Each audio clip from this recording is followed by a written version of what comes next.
Book 101 Review. Book 101 is all about the books that I read for the last 40 years. And today I have my special guest. He's a career strategy coach and an author too. The author of the book Purpose Up, Break Free, and Find Work That Matters. None other than Mr. Ben Stein.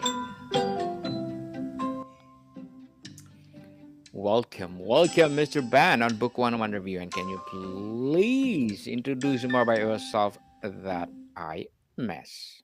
Yes, thank you, Daniel. It is a pleasure and honor to be here. So, yes, I am a career strategy coach. I help mid to senior level professionals land their next best role. And for those that are unsure, I help them find that clarity. And those that are stuck in the process, I help them get unstuck. And I'm passionate about helping people land their ideal next roles, and I'm even more passionate about helping people find work that lights them up because I know I've been there with work that hasn't totally lit me up. And for something that we do most of our waking hours, that alignment is super important. So I'm passionate about helping people find that alignment.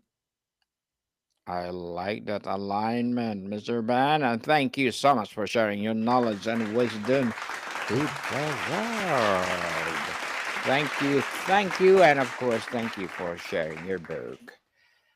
The Golden Cage, your book address the feeling of being trapped in a good, stable job that lacks meaning. What are the subtle signs that someone is a golden cage, and how is it different from just having a bad day at work? It's a great question. And for me, what I found in my late 20s was I was drinking a lot, smoking a lot of pot, and whatever distractions one has to kind of distract themselves from what's not working. And so for some of us, that could be scrolling, some of us, that's food. But if we are finding ourselves numbing ourselves, as opposed to being able to being present and enjoying what we're actually doing, that was a huge sign for me that something needed to be addressed. And part of my journey was first figuring out what do I need to deal with from the past that was causing part of that numbing, and also that allowed me to figure out my path forward because the past wasn't clouding it anymore. Does that make sense? Makes sense, Mr. Ben. And what is the true personal and professional cost we pay when we continue to ignore the internal whisper that says, there must be more than this? Yeah. Ultimately, it costs us our happiness and our fulfillment. I think in much of Western society, we are trained by family, we're trained by society to say, get a job, make money, and the pursuit of things and status is what's going to make you happy. And for many of us, we climb a ladder and we realize we get to a certain rungs in the ladder and we're like, is this it? And we're either A, caught in what Holden had a TED talk about, this destination addiction, where maybe it's that next promotion or that next bump in pay or that next vacation, whatever it is. We're addicted to that next thing for happiness uh, until we realize that it's more about aligning ourselves. Gandhi has a great quote: happiness is when what we think, say, and do are all in alignment. And so I think it's a great, or all in harmony, and it's a great path to be on when we can start to follow our intuition, get really in touch with what's inside of us, because the cost is that we're going to A, continue to numb, or B, never fully express, I believe, what we're here to do and be. And I think once we have our basic needs met, it is about really exploring, okay, what is my intuition, what does my spirit really want out of this existence that I have. That's my personal belief. What is the true personal and professional cost we pay when continue to, let's say, deal with the other agenda that is not purpose within us? So I think it's the cost is unhappiness, and that can lead to mental health problems. It can lead to stress, anxiety, and then that can also manifest itself into physical forms, not being able to sleep well. Again, we talked about like unhealthy habits and behaviors to kind of numb the lack of alignment that's going on, and then that can cost us our relationships, whether we're not getting into good relationships or the relationships that we're in, we're settling in, and we're not really um, being our best of selves, whether we have kids, whether we have a partner. Oftentimes we can take it out on them if we're not fully lit up ourselves. So it really can cost a lot depending how out of alignment we are. Does that make sense? Mr. Ben, many people believe purpose is something you find like a hidden treasure. How does your purpose of philosophy redefine? It's something you actively build and uncover from within. Yeah, that's a great question. I think there's a certain subset of people out there who do know their purpose, and that's amazing for them. Like right out of the gate, they're like, I want to be a doctor. And that's amazing for them.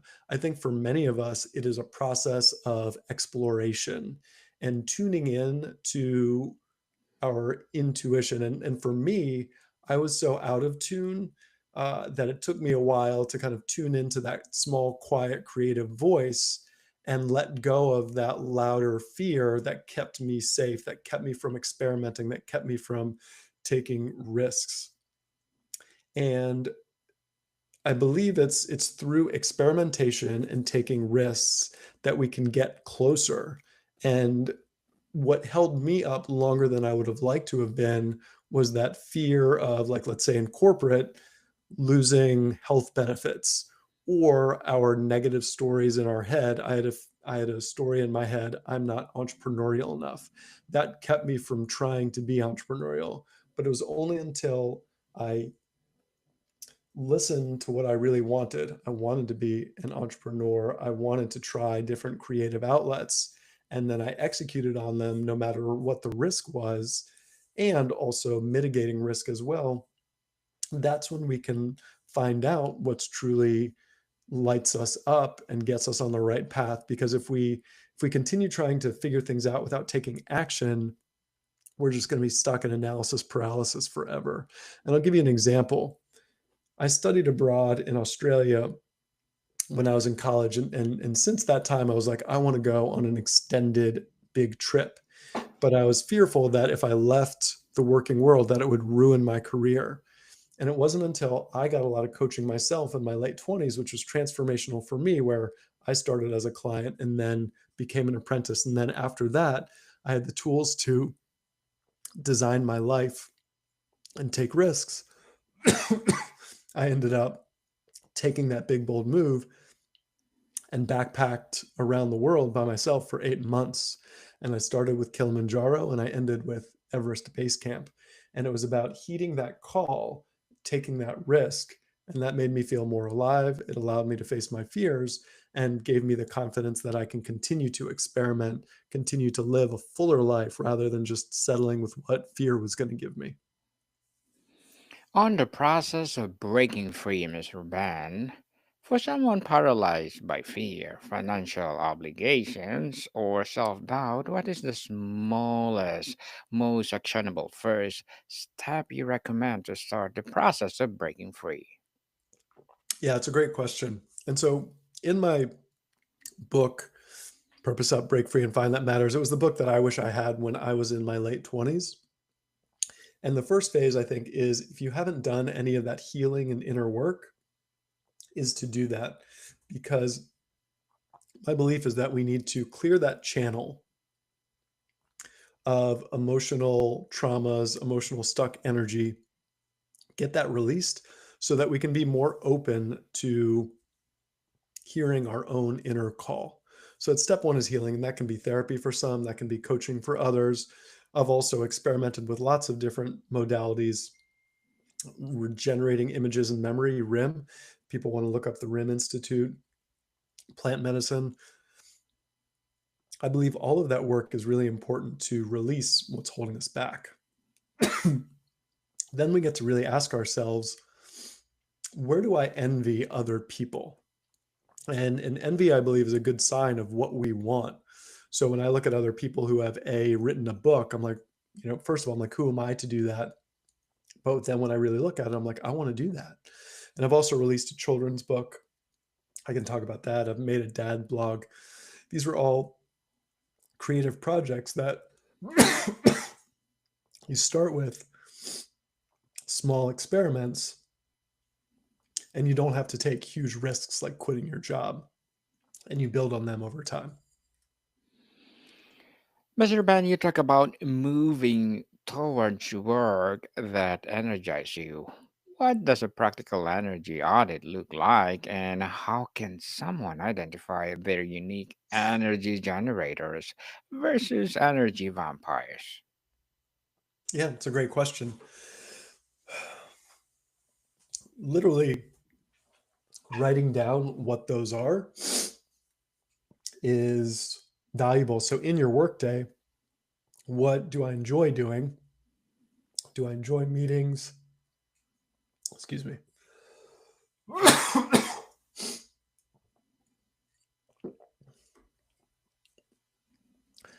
Do I enjoy meeting with people? Do I enjoy writing? You literally take an audit and write it down. And if you're watching the clock, if you're waiting for it to be over, it's obviously a sign that this is not for you. When I was coaching first as a participant, I was totally present and I was in the flow. And flow state is a great indicator of something that's purposeful. So, those areas where time goes by and you don't notice it, you want to optimize for more of that. And when things drag on, you want to write those down and minimize them. Mr. Ben, how do you help people refrain the risk of leaving a stable paycheck versus the often greater unseen risk of staying in soul crushing career for decades? So for me, it was a matter of creating a side hustle. So I started my coaching business while I was making a good living. So I was putting money away and creating a runway. I was also investing in myself, both in business coaching and personal development work. So I was building skills. I was starting to coach on the side. And in 2018, right after my first child was born, I got let go from my VP of product management work at a .com.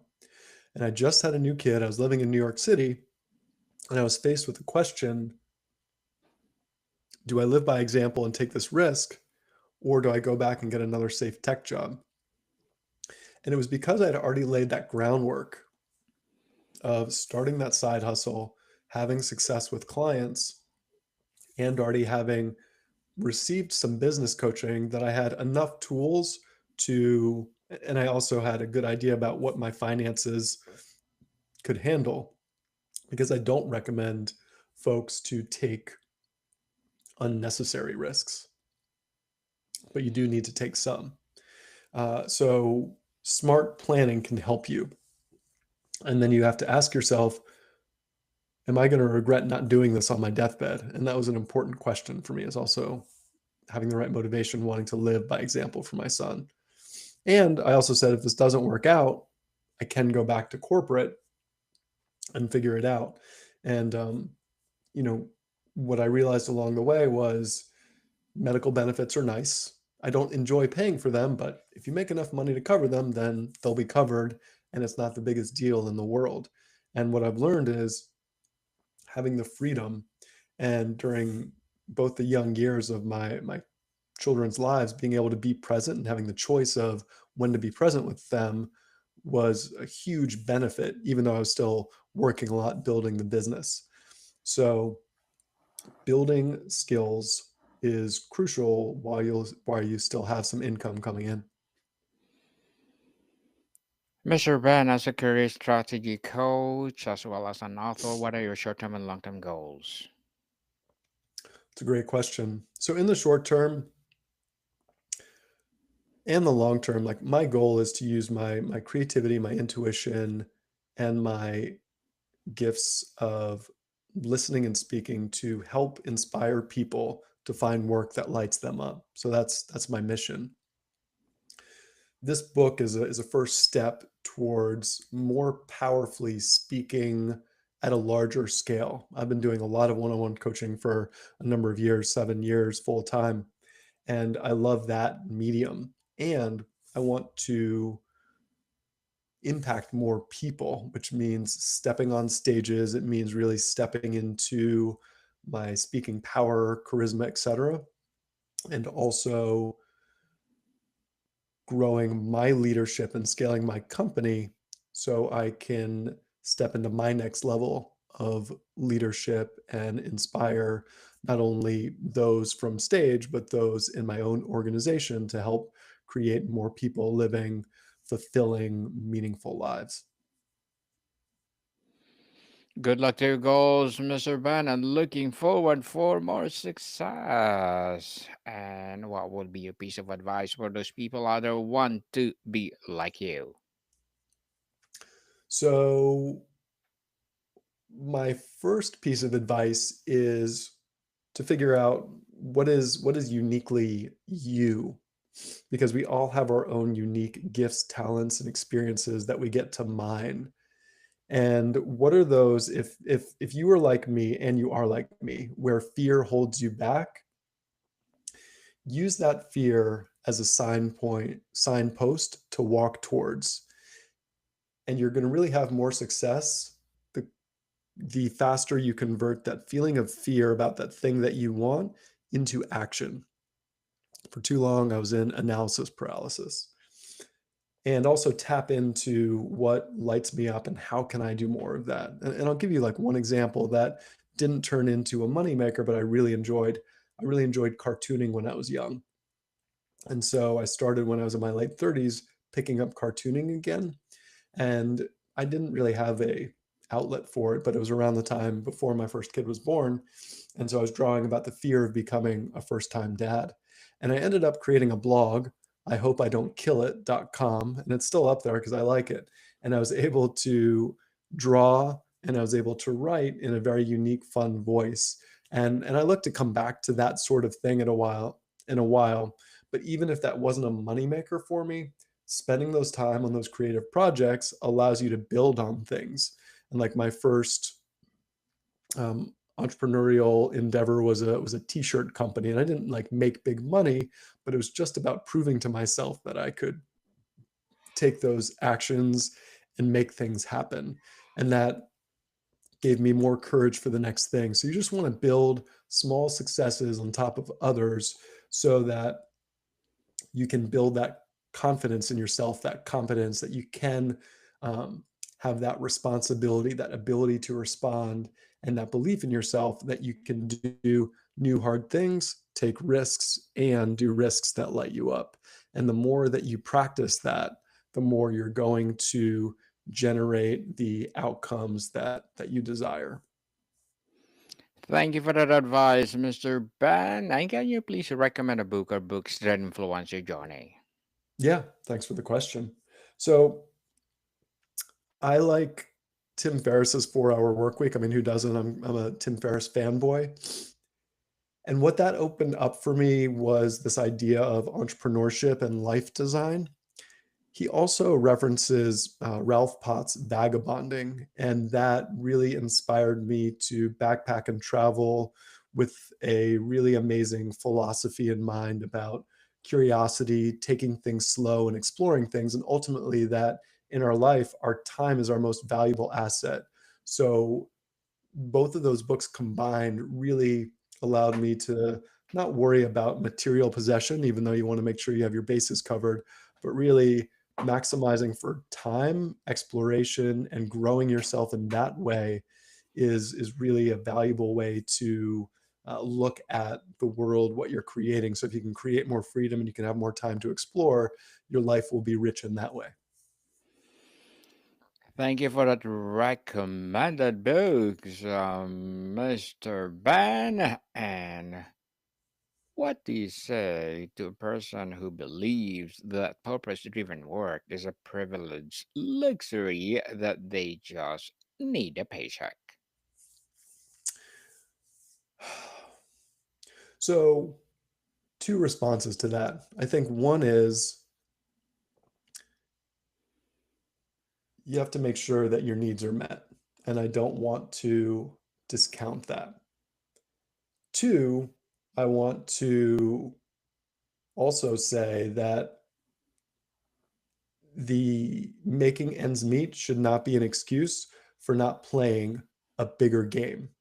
So I'd encourage you to play that bigger game and ask yourself, how can I be more myself and how can I stretch myself to grow even within the constraints that I have? Because that might be a mental box of self belief that you're stuck in instead of just needing to make ends meet.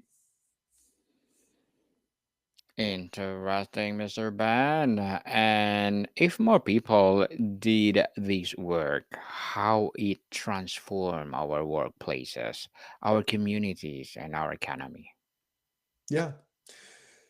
So studies do show that when people show up for purposeful work, they work more, they have more job satisfaction, and then that spills out to how they act with their family, how they act with their friends, etc. And we also know that the more checked out people are, the more quiet quitting there is, the more stress there is, and that leads to less healthy outcomes. That leads to people numbing themselves, etc.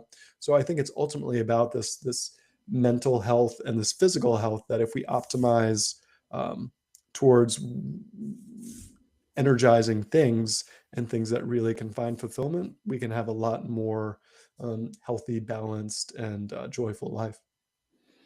Healthy, balanced, and joyful life for sure. And before we wrap up our discussion for today, Mr. Ben, I'm inviting you to please do listen to my other podcast because my abstract essay is already in fifth season, abstract poetry in second season, and my book 101 review in fifth season too.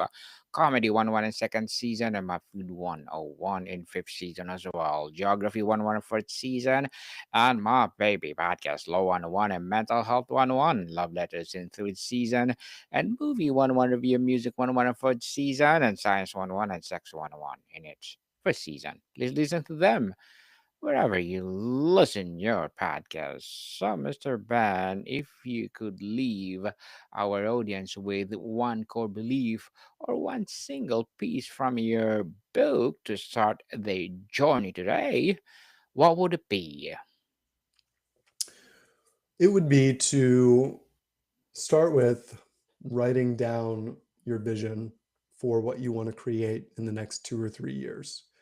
And if you're telling yourself, I don't know what that looks like, ask yourself the question, wouldn't it be cool if dot, dot, dot, and just write some bullet points because we can't create the future we want until we've got a vision of it. And that doesn't mean that that vision can't change, but we have to practice if we're not in a um, mode of creating for ourselves. No one's going to do it for us. So we have to essentially go to the vision gym and asking ourselves, wouldn't it be cool if dot, dot, dot? And then we can ask ourselves, okay, what's that first step I can take to go towards that? That's a great place to start. And that's all you have to do to get going. Mr. Ben Stein, I thank you so much for sharing your knowledge and wisdom to the world. So, can you please invite our listeners to support your book, your advocacy, or whatever projects that you're doing right now? Yes, thank you so much for the opportunity. So if you go to purposeup.com, you can learn more about me. You can find the book and Break Free and Purpose Up, Break Free and Find Work That Matters on Amazon. You can buy it directly there. And Coach Ben Stein on Instagram. Yes, people, let's support Mr. Ben Stein because if you support him, for sure, more and more empowering books like this to come, more and more empowering advocacy to come. So, Mr. Ben, thank you so much for your time. Thank you, Daniel. I really appreciate it. Modicon people, see you soon.